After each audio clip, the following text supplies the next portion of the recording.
Hiya Gavin, swn i'n mynd... Iawn, diolch, sut wyt ti? Champion, diolch, champion. Wedyn ie, dych chi nôl yn fforddi efo Aberystwyth, sut mae wedi bod yn mynd? Do, ddys i nôl i'r clwb ta 3 blynedd yn ôl fel y fforddwr, a wedyn fel is-reolwr flwyddyn dwytha, a wedyn dwi wedi dechrau wneud y pro licence, fel ti dweud, efo'r Gymdeithas Cymru. So, obviously, mae rhaid i ti gael fod ar y pro licence i chdi fod yn reolwr yn y gynrair. So, dwi wedi dechrau yna ers Mai, lot o Zooms, rhaid i fi ddeud, efo beth sydd wedi digwydd, blaw i ddatblygu basically beth dwi'n wneud fel reolwr, a gobeithio i cwblhau y cwrs mewn blwyddyn. Oce, a wedyn, ie, fel ti'n sôn, ti wedi gweithio fel hyfforddwr ag ati o'r clwb o blaen, a wedi bod yn chwarae i'r clwb. Wedyn, sut ti'n ffendio'r profiad o fod yn reolwr o'n ti? Sut ti'n ffendio fo wahanol? Wel, dwi wedi bod yn fforddi ers sy'n ni'n dweud, 15 blynedd yn y fforddi. Blaw, hon di'r swydd gyntaf fel reolwr, sy'n ni'n dweud. Obviously, mae'n dipyn bach yn wahanol. Blaw, yn ymffodus, o'n i'n gorfod stopio chwarae pêl-droed bryd o'n i'n 28 efo problemau pengliniau. So, wedi mynd fwy i'r fforddi a sut i datblygu fi'n hun fel reolwr.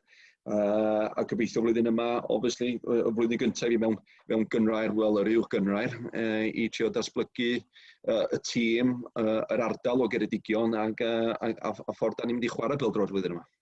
Ie, ond dwi wedi darllen dipyn bod chdi'n sôn am newid diwylliant y clwb a rhoi rhydd mewn chwaraewyr ifanc lleol, math o beth. Sut beth di'r broses yna? A ydy o'n rhywbeth ti'n berdi wneud dros nos? Ta di o'n brosiect ti'n gweithio yn efo lle? Wel, mae am brosiect, a beth dwi wedi trio dweud ydy, dwi wedi arwyddo i'r clwb am 2 blynedd, basically, efo swydd. Dwi wedi gadael yn swydd be o'n i'n wneud yn y coleg yn fan hyn, i fod yn llawn amser yn clwb pêl-droed Aberystwyth. So mae hynna'n mynd yn datblygiad o edrych o hogia o 8, 9, 10, 11 i fyny i'r tîm cyntaf. So, efo'r academy, so fi di'r prif hyfforddwr nawr fel swydd hefyd. So, da ni'n gorfod edrych yn wahanol beth da ni'n neud yn Aberystwyth, fel mae pob yn gwybod. Da ni'n bell wrth bwrdd, i cael hogia lleol a drwad ar y funud. Fyswn ni'n dweud, mae'n feital yn y dyfodol i'r clwb. Mae'r clwb wedi bod ers dalwm dod â hogia o Manceinion, Lerpwl, Gaerdydd. Da ni'n eisiau stopio wneud hyn, blaw rhaid i ni edrych yn fwy lleol. A gobeithio fydd y garafan flwyddyn yma i edrych fydd yn hanner a hanner am y tro gyntaf ers blynyddoedd. Oce, a mae'n debyg, efo bod y coronavirus o byddin, mae wedi cael effaith ariannol ar lot o glybiau lle. Mae'n siŵr bod dod â chwaraewyr ifanc lleol mewn a felly yn ytrach na mynd allan y prynu yn rhywbeth sy'n mynd i fod yn dda i'r clwb yn y byr dymor ac yn y hir dymor, rili. Wel, beth sy'n ni'n dweud, mewn na'r cwestiwn gyntaf nes ti ofyn o fel o'n i'n chwarae pêl-droed i'r clwb. Des i o Deiniolen, basically, o'n i'n newid o ddadro, chwarae proffesiynol i chwarae i Aberystwyth. Ond yr un peth, o'na hanner o hogi Aberystwyth a hanner o hogi i ffwrdd. Ac y pobl, ac y crowds oedd ni'n cael ar Aberystwyth, oedd gen i fil o bobl yn gwachad. Ac yn slo, beth sydd wedi digwydd ydy, da ni wedi colli'r y gymuned, fyswn ni'n dweud. A gobeithio mowr nawr ydy, da ni wedi dysgu o hyn. A dod â'r gymuned o Geredigion yn ôl i fewn i clwb pêl-droed Aberystwyth. A dyna i fi gyntaf beth dwi eisiau edrych i wneud ydy i trio i bobl ddeall bod mae yna brosiect newydd yn dod i fyny i'r clwb. Fel i destyd, oedd ddim yn mynd i gymryd dros nos, mae'n mynd i gymryd amser. Dwi'n gobeithio mewn 3 to 5 blynedd. Fi gynnu ni 13-14 o hogiau lleol, basically, yn chwarae i'r tîm. Wel, ti'n edrych ar dîm eich Caernarfon yn y JD Premier, sydd, fel ti'n sôn, wedi ymgysylltu efo'r gymuned ag ati. A so maen nhw bellach yn denu bell dros 500 os nad agos i 1000 bron bob wsos. Ydy math yna o brosiect a math yna waith yn rhywbeth ti'n edrych arno fo ac ella'n edrych bell ei ddysgu o glwbiau fel yna? Wel, dwi'n meddwl mae'r ffwbol yn community yn y gymuned, basically, o Gaernarfon, sy'n ei ddeud, wedi bod yn ardderchog sydd maen nhw'n efo'r Maen nhw hefo'r dref, fysa chi dweud. Sgwr y gymaint o bobl sy'n dod i edrych a gwachod, maen nhw gyd yn nabod yr chwaraewyr. Dwi'n mynd dweud, mae'r un beth ag yn Arfon, mae'n siŵr mae'n rhyw 5 neu 6 o hogiau dod o ffwrdd just i cryfhau y tîm. A dyna ffordd da ni'n edrych amdano. Dyna ni hogiau da yn y gymuned. Blaw, beth sydd heb wedi bod i digwydd ydy, mae'n bod ni'n cael y siawns i chwarae pêl-droed yn y tier 1 fel fysa chi dweud. Blaw i fi, gen ni hogiau da dod drwodd yn yr academi ar y funud, a mae'n gret o adag i edrych o beth sy'n mynd i ddigwydd basically yn y dyfodol i'r clwb. Dwi'n mynd dweud bod o fod o'n hawdd, fel unrhyw rheolwr, fel mae pob yn dweud amser, wel, gen ti ddim amser, because obviously ti eisiau curo games. So, dwi'n gobeithio fydden ni edrych a dechrau'n dda flwyddyn yma, a gobeithio cael y gymuned yn ôl i fewn i Coedlan y Parc. Wedyn wrth edrych ymlaen at y tymor rwan, dwi'n meddwl, da ni'n dechrau, mae'r tymor yn dechrau ar un arddegfed o fis Medi, yndi? Wedyn, osa uchelgais benodol am y tymor yma, ti eisiau pwysio am Ewrop, ta just aros yn y lig, ta wyt ti'n meddwl fel yna, ti'n cymryd i gêm ar y tro. Be di dy feddylfiad i am hynny? Wel, i fi'n bersonol, os gen i ddim y ddawn i fod yn y 6 top, i fod yn cwffio amdano Ewrop, beth ydy pwynt y swydd i. Y ffordd dwi'n edrych ni, os dwi'n deud o peth mwyaf i ni flwyddyn yma di aros i fyny, wel, mae'n just wel i fi adael y clwb. So mae'r rhaid i ni gael fwy i fod yn feddwl a fod yn positif, a meddwl amdano, da ni di datblygu fel sgwad flwyddyn yma, gen ni hogiau da sydd dod i mewn, hogiau ifanc sydd dod i mewn i'r clwb, a sydd wedi bod yn chwarae yn proffesiynol. Gen ni un o ddau arall dod i mewn, basically, cyn yr deadline date, fel sa'ch chi dweud.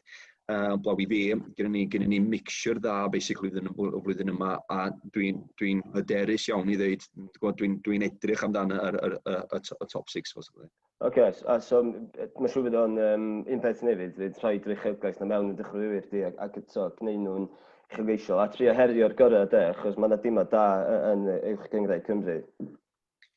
Wel, sy'n ei ddweud, efo ni yn Aberystwyth fan hyn, mae pob yn gallu edrych ar y TNS's a Connors Key ac y balas ni gyd. Unig beth, dwi heb di fod yn hapus efo, obviously, y rush, basically, i gael y gyrnwyr i ddechrau. Da ni heb di dechrau chwarae pêl-droed eto, da ni wedi cael gêm eto, ond un gêm da ni wedi cael, basically, cyn i'r gyrnwyr ddechrau. So, dwi'n gwybod mae digon hawdd, da ni'n cael treinio amdano ffitrwydd, dio ddim yr un ffitrwydd a gêm pêl-droed. A dyna i fi, dwi'n gobeithio, mae yna lot o games dod i fyny, fel dwi'n gwybod yn y mis nesaf, a chwarae 3 gwaith yr wsos, basically, i ddal i fyny efo'r gynrair. So, blaw, be fyswn i'n dweud, mae pob yn un sefle. Fydd i ddim yn hawdd, sa ddim un gêm hawdd, basically, yn y gynrair. Blaw, dwi'n gobeithio, fel ydych chi, da ni'n hyderus, da ni'n hogiau ifanc, da ni'n hogiau ffit, a gobeithio, am y tro gyntaf ers talwm, ddim bach o sioc, basically, gobeithio. Wedyn, fydd y tymor yn dechrau, mae Cymdeithas Pêl-droed Cymru wedi cadarnhau bydd y tymor yn dechrau heb Dorfeudd i ddechrau. Wedyn, dwi wedi siarad efo ambell glwb am hyn, a mae yna rei'n pryderu am effaith ariannol hynny ac ati. Ydy hynna'n rhywbeth sy'n poeni chdi wrth ddechrau'r tymor newydd?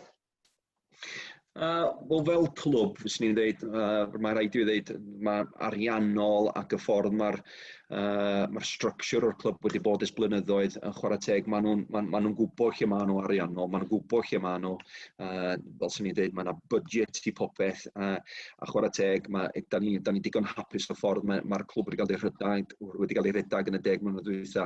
So, mae'n gochiad mawr, basically, cael 300 o bobl i dod drwad i supportio'r tîm, ac yr ariannol o'r ffordd o'n ni.